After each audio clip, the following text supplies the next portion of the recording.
Well, hello. Welcome to the Creative Writing Life podcast, where we talk with writers from all mediums and genres about themselves, their work, and advice they have for writers. I'm your host, Paul Zeidman. My guest today is Bill Frisco. We're going to be talking about his book, Every Day is Like Sunday, The Silent Relooting of Art Stolen by the Nazis. Bill, welcome to the Creative Writing Life podcast. Thank you, Paul. All right. So, for those who are familiar with the show, we like to start things off talking about anything we may have read or watched lately. Did we like it? Did we not like it? Do we ever never want to have anything to do with that ever again? I'll go first just to give Bill a little time to collect his thoughts.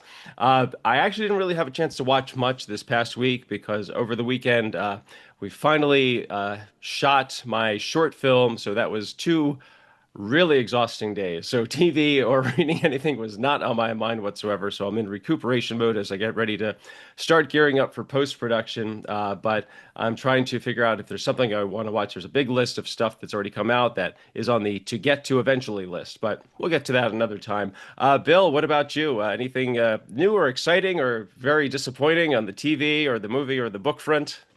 Went to the Phillies game last night. Phillies Okay. played the Padres. Uh-huh. Big win. Um, did you ever watch Peaky Blinders? I'm Uh, watching that. okay. So what do you think of it? I love it. It's pretty cool. What is it about that you like so much? It reminds me of our neighborhood. Wow. Okay. Well, we'll get into that in just a little bit. So let me see. I think there's a bio here about Bill. At least I think there was. Well, usually, usually there's a book, there's a bio about the author, but you know what? This is a little different kind of a book. So the book is Every Day is Like Sunday. Now, okay, so I'm going to start this off real quick. Well, we'll get to what I like to call. So give us like the elevator or the cocktail party pitch. So you're at a cocktail party, you're in an elevator, and someone says, "Hey, Bill, I hear you're working on a book. What's it about?" And you say, It's very layered. Um,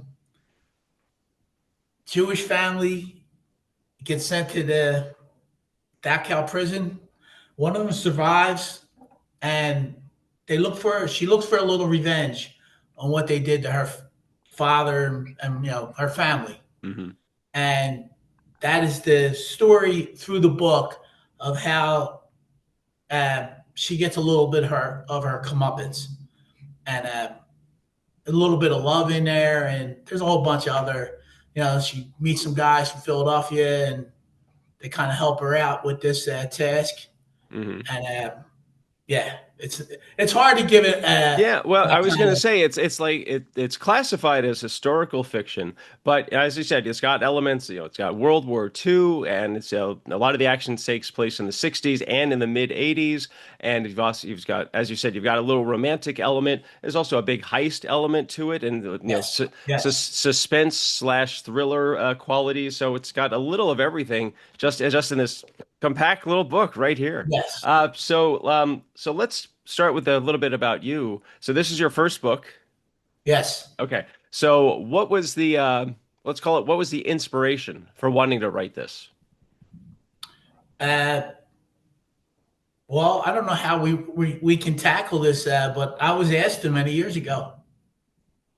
I'm sorry, you were I was asked to many years ago by a character named Roy Keane. okay. So it just took a long time to do it, but Okay, so I as think so so. It wasn't, I just assumed it was a pretty good story, uh-huh. and it just took a long time to get it out there. Okay, no, I totally get that. So yeah, like I said, I usually ask what was the inspiration for it, but I wanted to say, so as I said, it's categorized as historical fiction, but there's a significant amount of factual info and details throughout the thing. Not that I expect you to come clean about it, but is it safe to say there may have been a little embellishing here and there, or is everything as written just exactly how it happened?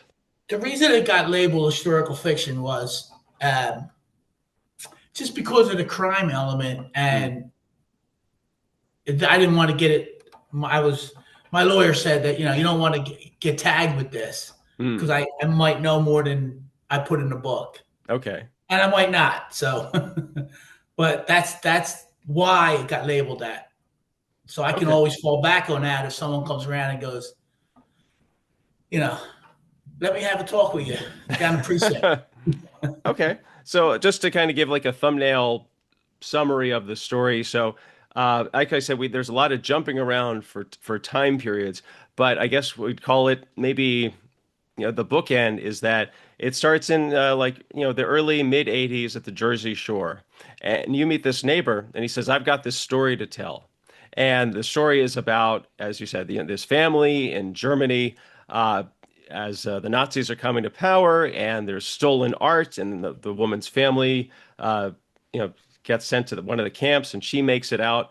But then it's about her wanting to get revenge, and I'm not going to go any further than that because Okay. we're not big on spoilers on this show.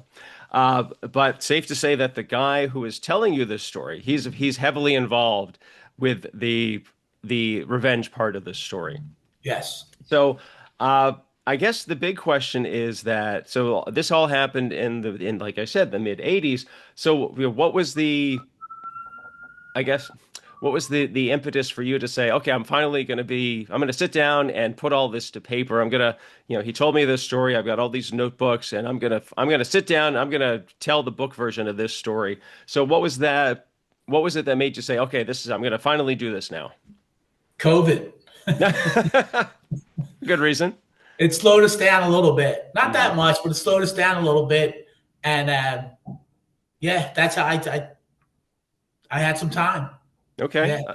I get Yeah. it. So like another one of the questions I had, like I said, there's a lot of uh, factual information and details throughout. Was there a lot of research involved on your part, where like you had to confirm where things were, or because there's also some photos in the book, like about the truck that the two guys used as part of getting the art. So was that research on your part, or were the Roy Keane's journals just that detailed? They were that detailed, but I wanted to understand it better. So I did do some research. I At the end of the book, I did some research about trying to find Roy. I Mhm. did some research more about how museums work and if they could anonymously buy stolen art, Hmm. things like that, just so Okay. I can understand what I was talking. Because I was never in a museum in my life till I started writing this book. Sure, sure. One of the other details I thought was really interesting is that a lot of the action takes place in Europe. Oh, excuse me. And so, like, they get from, I think it's Dublin, and then they work their way through the mainland to, I think it's Austria. So, did you actually go and follow the route that they took, or was it just a lot of Yes, research? Oh, you did. I did. Yes, yes. And Uh, it was a little frustrating because I think I got within a half a mile of the house. I just couldn't find it. oh, And I wow. had the address. I just couldn't find it. I got frustrated. I mean, yeah. So You mean Google Maps didn't even help you out with that? It just, it's just too many roundabouts. And I just oh, got, wow. yeah. I stayed in, you ever heard Birch's Garden, right? Yes. Uh, well, I stayed there. It was only 5 miles from the house, Oh, the other wow. side of the river. Like one's Germany, one's Austria. And but yeah, but I did the whole Dublin all the way through. Yeah. Okay, so one of the interesting things is that so a lot of the information in the story comes from Roy Keane's journals, but they are, I guess, not a direct transcription of getting his information down. What was your process for putting this story together? Did he lay it all out, or did you kind of have to, all right, I want to try to like have a narrative aspect to this? And was it challenging for you to, I guess, find the true, like the voice of Roy Keane? So it was written, sounded like it was coming from him rather than from Bill. Well, it came from. It was also notes from Oh, Lily okay. Braun. So, and I took notes as the summer went along. But yes, I tried to capture Roy's voice because it was very original. He was one Uh-huh. of a kind. Yeah, did you have to maybe like enhance it a little bit, or was it I guess because you talked to him for so long that you had an idea of his personality and maybe like his Yes. voice mannerisms, so you're able to, let's say, translate that onto the page. I tried to capture as much as I can his charisma, his just the way he told the story. Just he did all that. So when he told the story, it was like I said, I did the best I could. I don't know if I don't know if Hemingway could have did it. You know, I think that would have been a little different. I also, as you said, like you had notes, I guess, writings from Lily, the woman who's kind of like her story is what starts the whole process. But there are also other characters. There's like Roy. I'm blanking on his name. Roy's partner who goes to Europe with him. Is it yeah, Johnny? Johnny Gallagher. Yeah. So like and Yes. like he plays a significant part, and there are other characters. I mean, are those just people that Roy talked about, or did you kind of have to dig a little bit deeper to find out more about them? Yeah, so I met Johnny. Okay. That's not his real name, but I met him Mm. uh, on my way of trying to find Roy. Uh, but yeah, mostly he brought the characters to me. Like I said, I met a few of them, but not never met Gerlitz or the guys Well, right. the guys in Ireland. The French guys. Like I never met any of them. But Well, I was going to say that's probably a little way before your time, so a lot of them might yes, not have been around anymore. right, right. I did find out what happened to some of them, but Hmm. yeah, yeah, Yeah, I did notice that there is like I guess you could call it yeah, there is an epilogue that you give an update pretty much about everybody who's yeah. involved with the story, and I just thought that was great. I mean, was a lot of that from like secondhand information from people who knew them, or did you have to go to find out, city records about certain people? Nah, we had a tight knit neighborhood. If it was easy to find some of that stuff out. Yeah, Okay, that's great. Again, we're talking to Bill Frisco. His book is Every Day is Like Sunday, The Silent Relooting of Art Stolen by the Nazis. Okay, so this was a really important question for me. Were there times that you felt you might have been giving too much detail that you had to dial it back, or there wasn't enough detail, so you had to dig a little bit deeper and maybe embellish things a bit, or or are you just taking it from Roy's journals and just transferring it directly, or did you kind of feel like I have to take a little creative license here? yeah. I was never worried I gave too much because I was very guarded about that. Okay. Sometimes I felt like I was giving too little. I was too vague because I couldn't tell like the title of any of the artwork or anything like Mm, you know what I mean. So I know that was I would love to do that, but it just couldn't happen. So yeah, it was I'm very cognizant of all that stuff. And like every time I wrote a line, I was making sure that I didn't because I didn't want to fail anybody. sure, sure. Do you have to like check with lawyers to say, okay, is this okay, or did they say, no, you can't say this. You have to be more vague, or like, okay, that's too vague. You have to be a little more detailed, but not too much. And no, I didn't check with. I just had Roy in my mind Okay, and how he told me the story and how he wanted it portrayed. I did let lawyers read it when I was finished the manuscript, and that's when they came up with, you better just be careful a little bit. sure, sure. I did notice that there, especially near the end, as you're talking to Roy and you're asking him questions, and he'll just answer with next question. Yeah, yeah, yeah, yeah. In a funny way too. Right.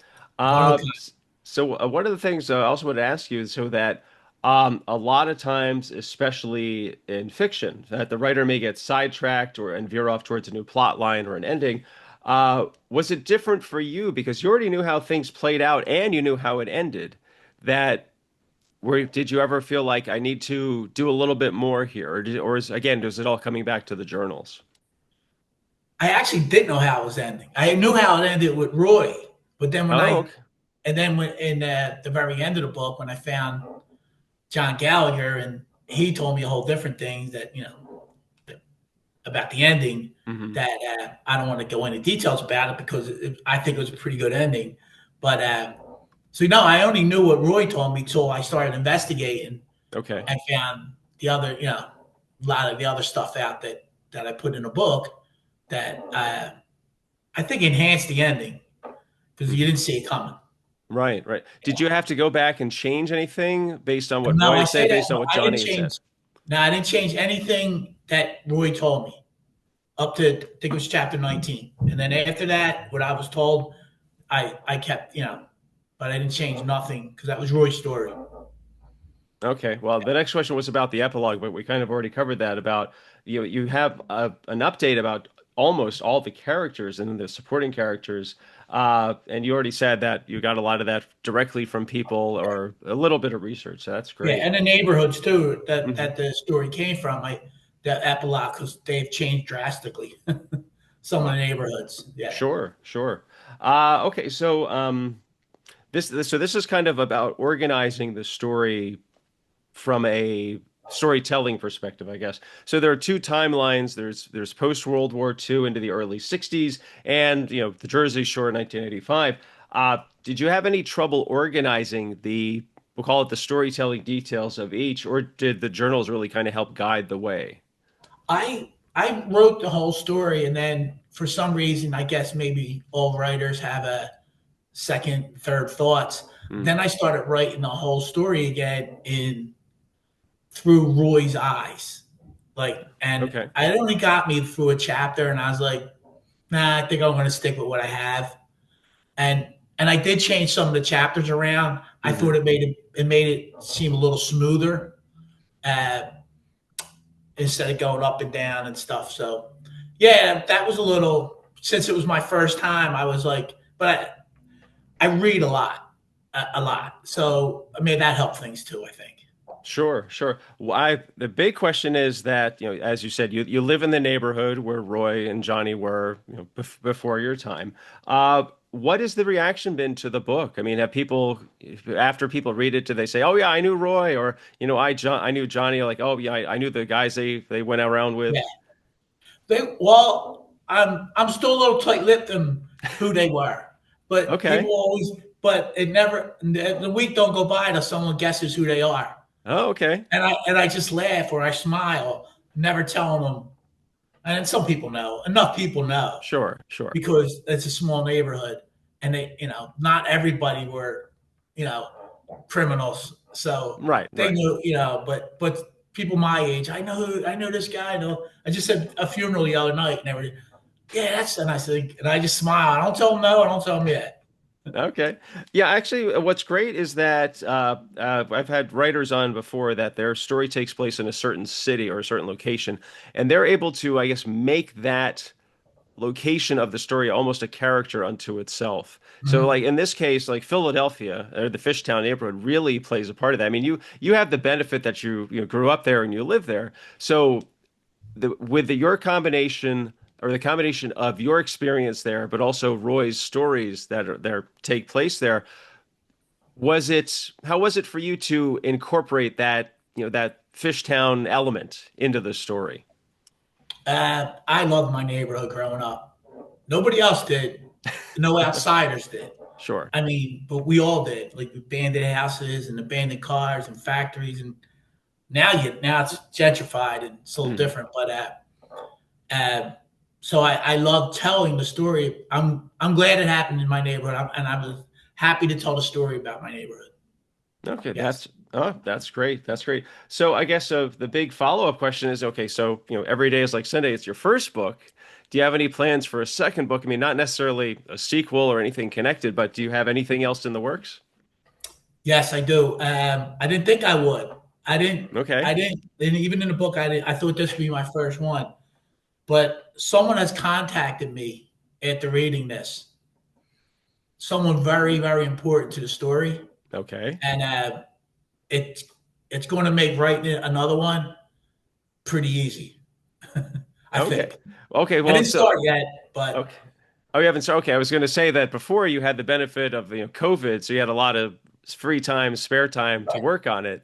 It sounds like that might not be exactly be the case. So this is still a work in progress then. yeah, I'll definitely write it because it was it's amazing. The stuff I heard, Hmm. the things I've heard, it's amazing, and almost going to be more unbelievable than this one. Wow. But yeah, yeah. Well, that I was So going to say that's quite a challenge because there's a lot of amazing stuff in here that a lot of it almost seems like it's out of a movie. It's like, you can't believe that they were able to pull it off or that they were able to do this and not get caught type of thing. And just that it almost seems too fictional to be true. right, then guys didn't get caught a lot though. Hmm. They were professionals at what they did. Yeah, yeah, they certainly were. And I'm gonna add this that before we started, because Bill's live from the Philadelphia area, and I'm originally from South Jersey, and Cherry Hill is is mentioned in the story, and a few towns around there, Haddonfield as well. And so it was just really interesting for me to have that kind of perspective. Like I grew up in that neighborhood, so to know that there were people coming in and just breaking into the houses. Not that I never heard about that. It's just that it's just never interesting to hear about this, but also some of these events were a little before my time as well. So, but it Right. was like, oh my gosh, I have a connection to the actual events of this story. It's like, oh my gosh, that's great stuff. Bill, this has been great stuff, and it's again, it is a fascinating book. Every day is like Sunday, the silent relooting of art stolen by the Nazis.